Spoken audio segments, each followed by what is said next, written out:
Hello friends, तो polity के lecture 9 में आप सभी का स्वागत है। आज हम एक्ट नंबर 13 पढ़ेंगे। 1935 ईस्वी का भारत शासन अधिनियम।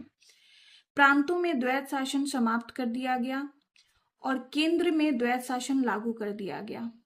द्वैत शासन के बारे में हम लास्ट लेक्चर में पढ़े थे। 1919 के भारतीय शासन अधिनियम में द्वैत शासन का मतलब हम लोग जाने थे। तो प्रांतों में द्वैत शासन को समाप्त किया गया और केंद्र में द्वैत शासन लागू कर दिया गया।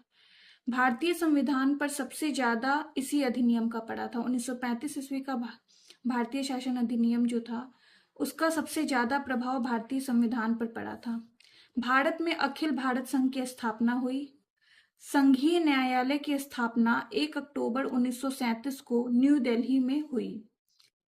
संघीय न्यायालय आज के डेट में हम लोग सुप्रीम कोर्ट को कहते हैं। सुप्रीम कोर्ट को ही संघीय न्यायालय के नाम से जानते हैं।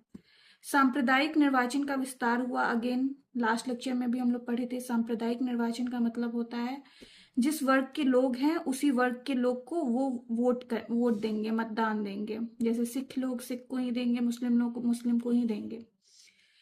और इस अधिनियम के तहत कुछ ईयर में इम्पोर्टेंट फैक्ट है वो जो आपको याद रखना है। आरबीआई की स्थापना 1935 ईस्वी में हुई। आरबीआई का राष्ट्रीयकरण 1949 ईस्वी में हुआ। आरबीआई के पहले गवर्नर सर एस्बोर्न स्मिथ थे।